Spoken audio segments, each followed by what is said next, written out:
So are you saying the Smithsonian hides evidence of giants? I'm saying that the conspiracy theory is that the Smithsonian hides evidence of a lot of things. Why would the CIA, at the height of the Cold War, create a top-secret Archaeology Division? The answer is more shocking than anyone imagined, and it's just been declassified. These long-buried files show the agency was in a race against the Soviets to find artifacts of immense power. All the reports add up to nothing if there's no physical remains to back them up. It's very disconcerting, and it's a good question to ask. Where are the bones? We're talking about technology from civilizations that vanished millennia ago. The files detail expeditions to forgotten ruins, investigations into giant skeletons, and a desperate search for knowledge that was never meant to be found. The Smithsonian Conspiracy. In the early 1950s, at the absolute peak of Cold War paranoia, the Central Intelligence Agency was busy. They were focused on Moscow, on Berlin, and on the terrifying new threat of atomic conflict. But what most people don't realize is that they were also focused on something else, something buried. A trove of recently declassified files forced into the light after decades reveals the existence of a ghost unit. It was known officially as the Historical Anomalies Group, but its internal code name was the Archaeology Division. Yeah, about that. The CIA had a team of archaeologists. But here's the catch. These weren't gentle academics with brushes and picks. These were case officers, analysts, and scientists operating in the shadows. Their directive sounds like something from a movie. Find, secure, and analyze any evidence of anomalous ancient civilizations or technologies that could give the United States an edge over the Soviets. It's not as crazy as it sounds. In the 50s, the agency was already running wild projects looking into mind control and psychic abilities. So why not ancient superweapons? They were terrified of what the Soviets might find. The files, hundreds of pages of memos, grainy photos, and field reports paint a shocking picture. The Archaeology Division was operating on a core belief that human history as we know it is a lie. They believed that advanced civilizations may have risen and fallen thousands of years before the first cities in Mesopotamia. And the artifacts they left behind, they weren't just museum pieces, they were power. The very first file in the declassified box is the one that sets the stage. It's not a report from Egypt or a lost jungle. It's a domestic memo from 1952, and it's aimed directly at one of America's most trusted institutions, the Smithsonian. The memo, from a high-level case officer to the director, discusses what it calls the giants problem. It references dozens of official newspaper reports from the late 19th and early 20th centuries. These are reports that modern history has dismissed as hoaxes or yellow journalism, but the CIA was taking them very, very seriously. All these reports tell the same story. Settlers, farmers, and amateur diggers across North America, from the Ohio Valley to West Virginia, from Pennsylvania to Catalina Island, were digging up massive human skeletons. And we're not talking about just tall people. The reports, which the CIA analysts clipped and saved, describe skeletons ranging from 8, 9, and in some cases, even 12 feet in height. They were often found in large, elaborate burial mounds, along with strange artifacts that didn't fit the history books. The descriptions were specific. The files mention skeletons found with bright red hair still attached. They talk about finds of double rows of teeth, a genetic anomaly that doesn't just happen. And in a chilling detail from a find in Pennsylvania, a sepulcher of 7-foot skeletons was found with bony projections, or horns on their skulls. The crazy part is what the memo says next. It alleges that in almost all cases of a major find, assets from the Smithsonian Institution would arrive on site to collect the findings. And after that, poof. The bones, the artifacts, the entire story would just vanish. The reports would stop, the bones would be declared misidentified, and the event would fade from memory. The CIA memo doesn't guess. It states in plain language that the Smithsonian was acting as a depository to remove this paradigm-shifting evidence from the public eye. Basically, the CIA was internally accusing the nation's top museum of orchestrating a massive, decades-long cover-up. But why? The file speculates on two chilling theories. First, the simple academic one. These remains shattered the neat and tidy story of Darwinian evolution that the scientific establishment was built on. They proved that a different branch of humanity, or something like humanity, once roamed the continent. It was easier to bury the bones than to rewrite every textbook. But the second theory is where the CIA's real interest comes in. The memo wonders if these giants weren't just a different species, but a ruling class. They pointed to those horned skeletons. The memo questions if this was a genetic trait or a ceremonial helmet leaning toward a non-human or hybrid classification. The analysts believed these giants were the gods or titans of myth. They weren't just big, they were rulers. The memo quotes a now-lost 19th century account of a mound in West Virginia, which locals said was a fortress. When excavated, it was reportedly filled with giant skeletons who had perished in combat, suggesting a great ancient conflict. This is where the Archaeology Division's interest peaked. A war? A war between who? They theorized a great ancient conflict between the giants and normal humans, or even a war between different factions of giants. They saw the burial mounds not just as graves, but as the battlefields of a lost war. This led to an even darker possibility. The memo speculates that the Smithsonian wasn't just hiding the bones to protect academics. It was hiding them to prevent panic. What if these beings weren't entirely gone? What if the cover-up was to prevent the public from realizing that these titans were real and that their descendants might still be here? But the bones were just the beginning. The real prize was what they were buried with. The files describe artifacts of impossible quality. Copper armor that was molded to their giant frames, yet showed signs of being as hard as steel. They found iron-based alloys that, after thousands of years underground, showed no rust. This was the wow factor for the agency. This implied a lost chemical and metallurgical knowledge. This was ancient metamaterials. The analysts drew a direct line. If an ancient race could make rust-proof, super-hard alloys, what else could they make? What kind of weapons? What kind of armor? So here's the deal. The CIA in the 1950s believed the Smithsonian was hiding the remains of an ancient, giant, horned ruling class that had access to technology we couldn't replicate. And the memo concludes with a terrifying thought. If the Smithsonian was covering it up, who else was? And more importantly, were the Soviets also finding them? This single memo launched a full-scale covert investigation codenamed Project Tall Man. The Archaeology Division wasn't just investigating history, it was investigating a conspiracy. The agents were convinced these anomalies were keys to a forgotten power. Echoes of a lost race. Project Tall Man wasn't just about collecting old newspaper clippings. The Archaeology Division started sending agents to reinvestigate these legendary sites. And the most bizarre file in the entire Tall Man series has to be the one on the Grand Canyon. The file starts with a famous 1909 article from the Arizona Gazette. The story, which has since become a classic conspiracy, claimed an explorer named G.E. Kincaid had found a vast underground citadel in a cave high up the canyon wall. The story claimed it was filled with Egyptian-style artifacts, mummies, and hieroglyphs. Of course, the Smithsonian has always and aggressively denied this story. They claim Kincaid never existed and the story was a newspaper hoax. But the CIA didn't think so.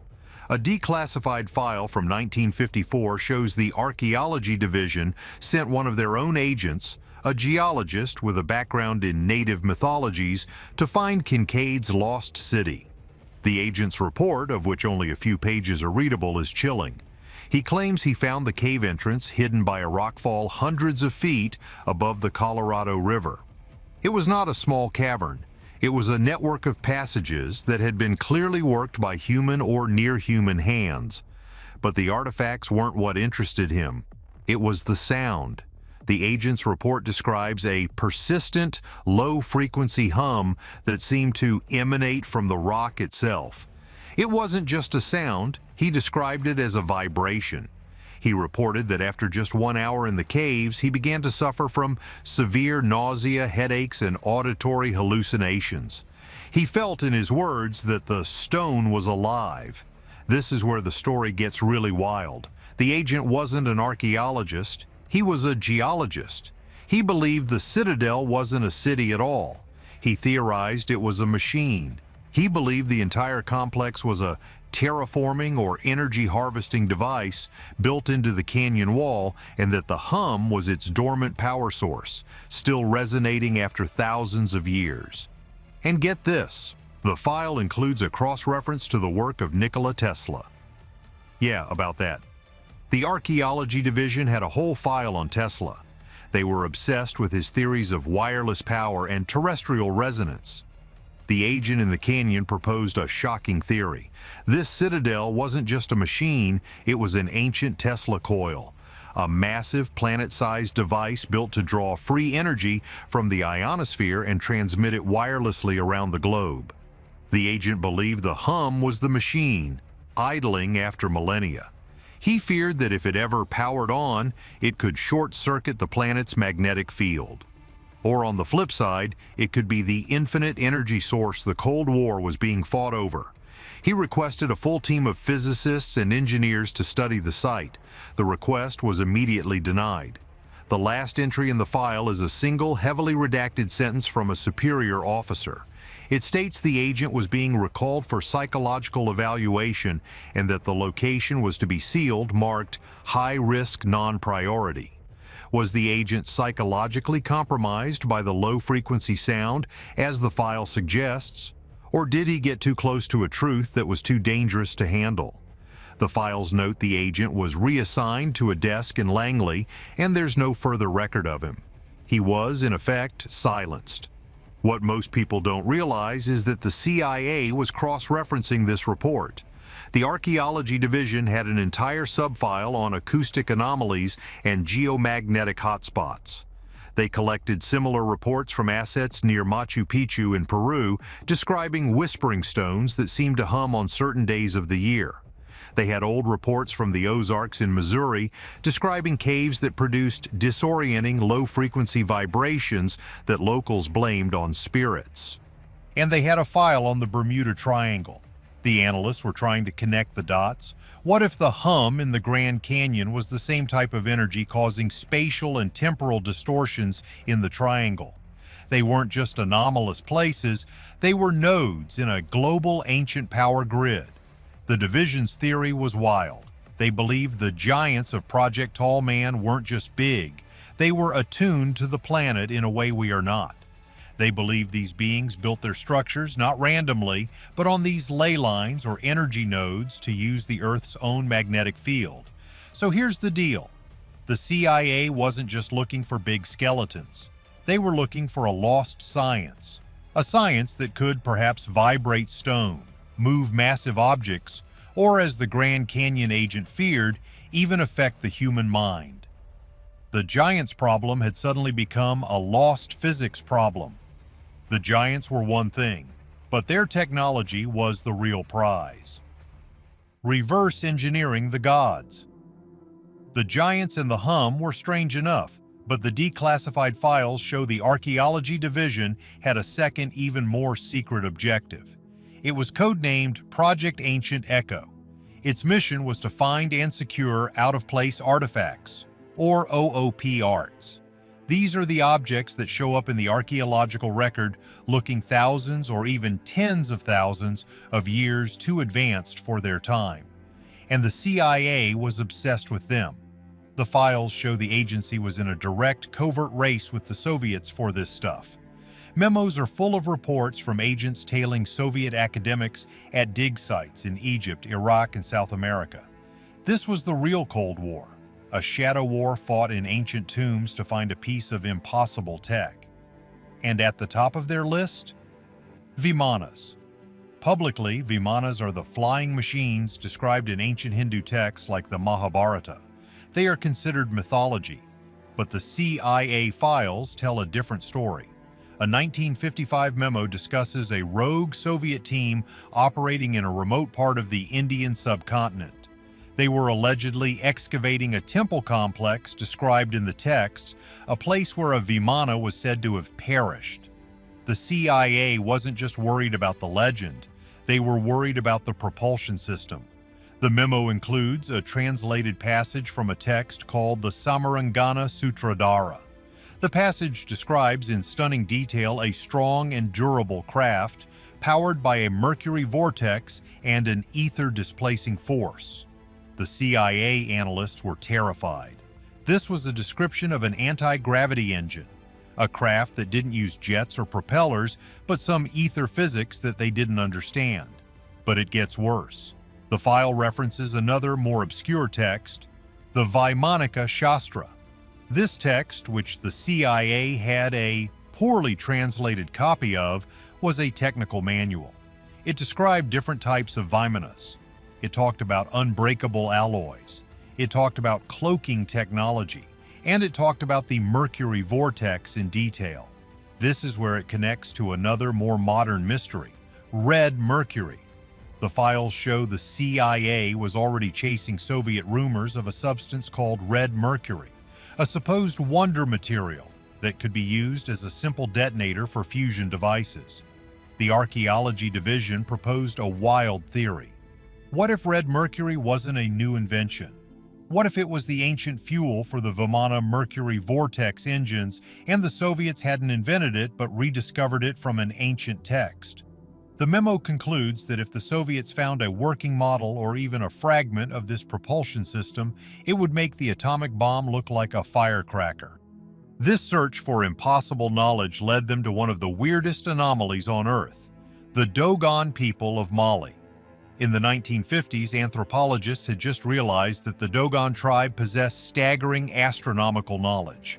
The tribe had known for centuries that the star Sirius was a binary system. They knew about Sirius B, its companion star, which is a white dwarf completely invisible to the naked eye. They knew its 50-year orbital period and that it was infinitely heavy. How did a pre-industrial tribe know any of this? A CIA file from 1956 tries to find out. The Dogon's oral tradition said the knowledge was given to them by the Nomos, a race of amphibious gods who came from the Sirius system in a great ship. The CIA analyst's theory is the real bombshell. He dismisses the alien idea. Instead, he speculates that the Dogon weren't visited by aliens. They were visited by the survivors of the last great cataclysm. He argues that these survivors, members of a globally advanced pre-flood civilization, arrived in great ships, Vimanas, and tried to preserve their knowledge. They passed on their astronomical data to the Dogon, who preserved it perfectly in ritual and myth. The Dogon story, the memo concludes, was a legacy data packet from a lost human civilization.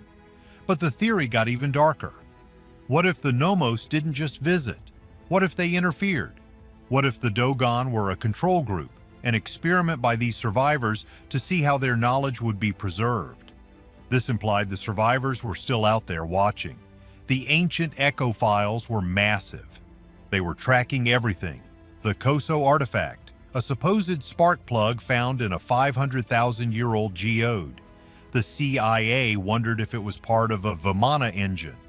The Dropa stones, thousands of tiny grooved discs found in a cave in China, said to be a record of a ship from the stars that crashed. The Baghdad battery.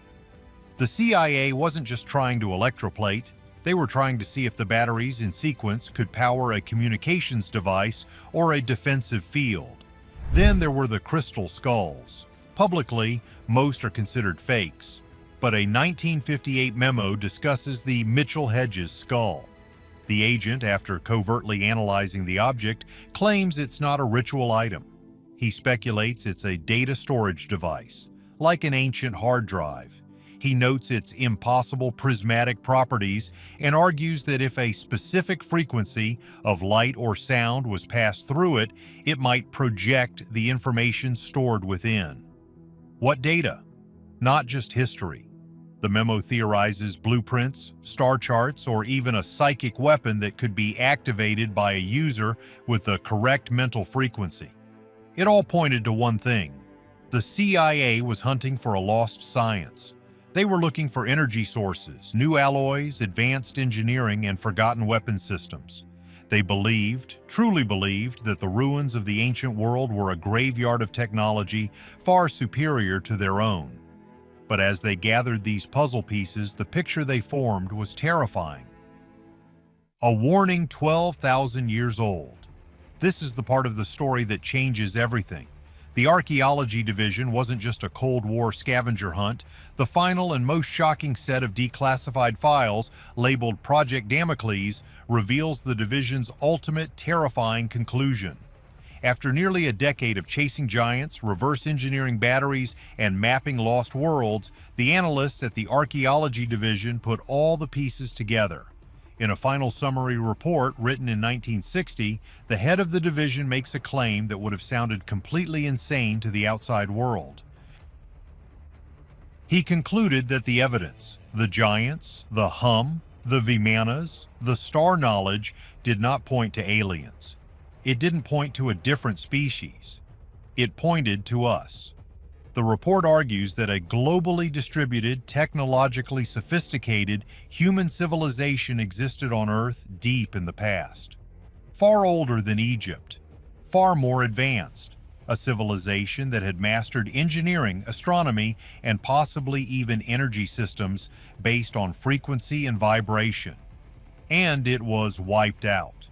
The Damocles report connects the dots in a way that is deeply unsettling. It points directly to the end of the last ice age, a period known as the Younger Dryas, roughly 12,800 to 11,600 years ago. This was a time of cataclysmic climate change, massive meltwater pulses, and global-scale flooding. The Archaeology Division believed this wasn't just a natural, slow climate shift. They believed it was a single catastrophic event that reset human civilization back to the Stone Age. The report argues that the myths of a golden age of Atlantis and of a great flood found in every culture on Earth were not myths at all.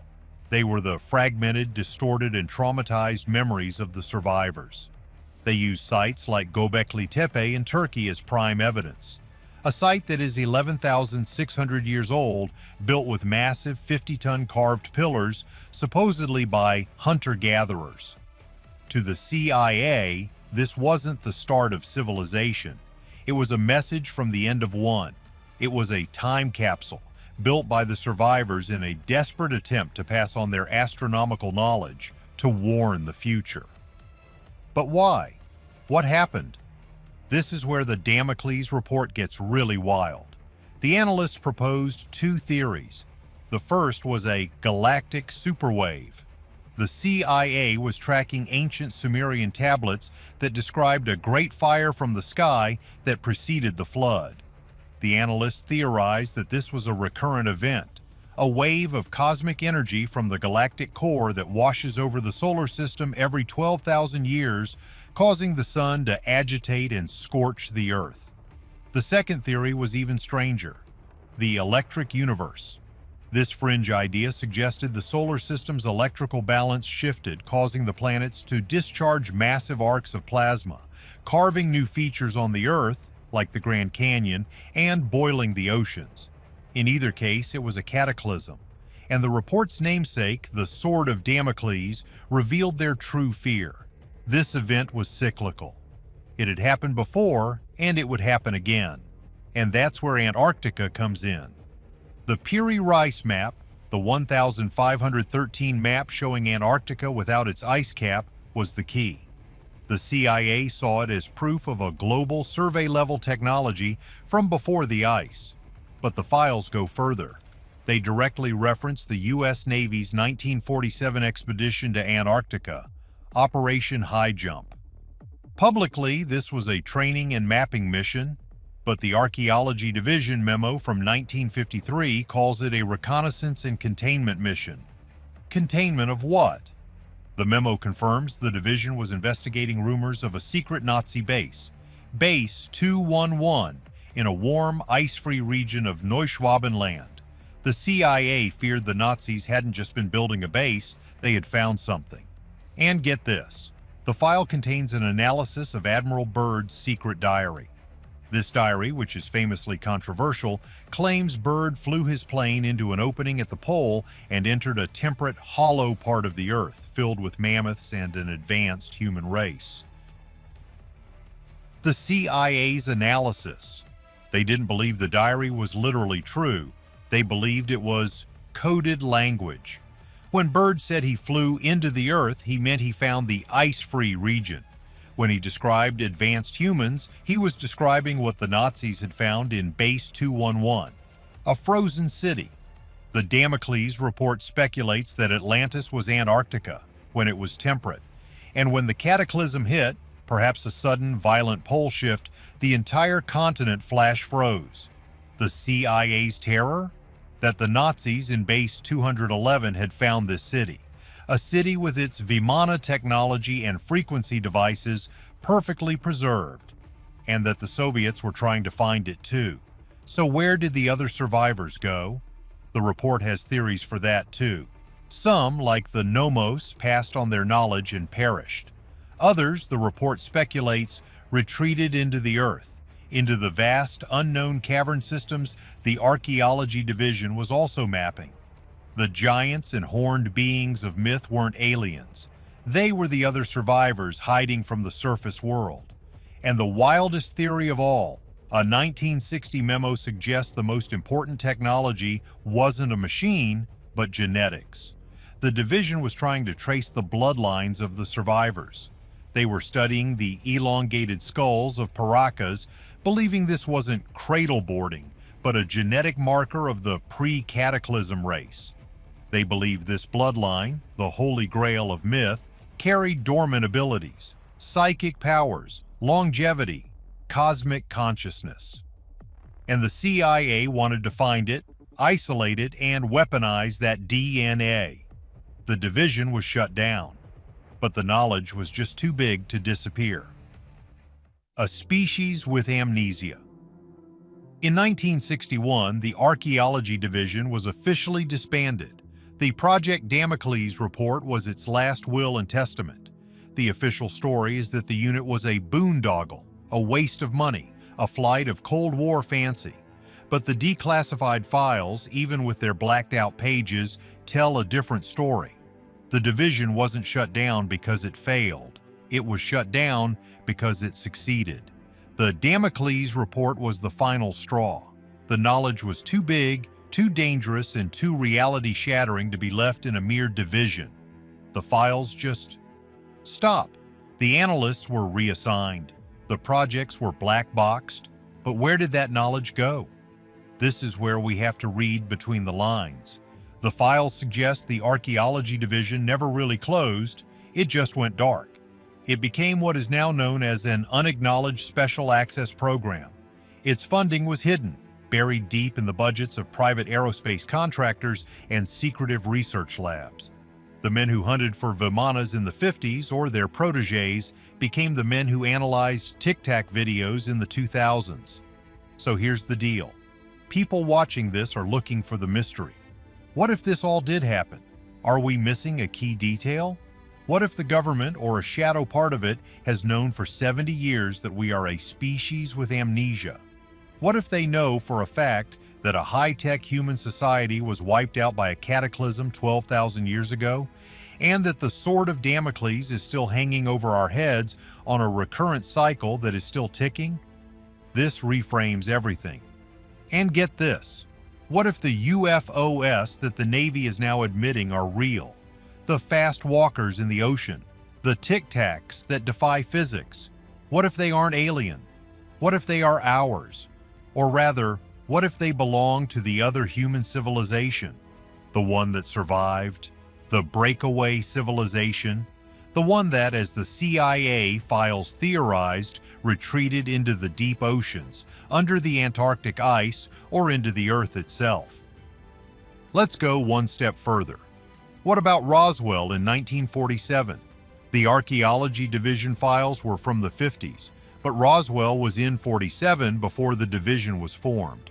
What if Roswell was the reason the Archaeology Division was formed? What if the crashed disk wasn't from another planet, but from Antarctica? A Vimana from the frozen city? What if the bodies recovered weren't aliens, but the other humans? The ones with the elongated skulls or giant DNA? The entire alien story, the whole cover-up, all the little green men, what if it's the biggest piece of valuable fluff in history? A lie created by the CIA itself to hide a much more terrifying truth, that we are not alone on this planet, that we share it with a breakaway civilization that is thousands of years more advanced than we are. What if they have just been waiting, watching us redevelop, and are now seeing us get advanced enough and dangerous enough to finally re-engage? What if the Archaeology Division's real job wasn't to find lost tech, but to find them? The declassification of these files doesn't answer the question of what happened 12,000 years ago. It opens up 1,000 new ones. It shows that at the highest levels of power, the myths of our past were taken as deadly serious intelligence. The thing is, why declassify any of this ever? Why let this Archaeology Division story out now?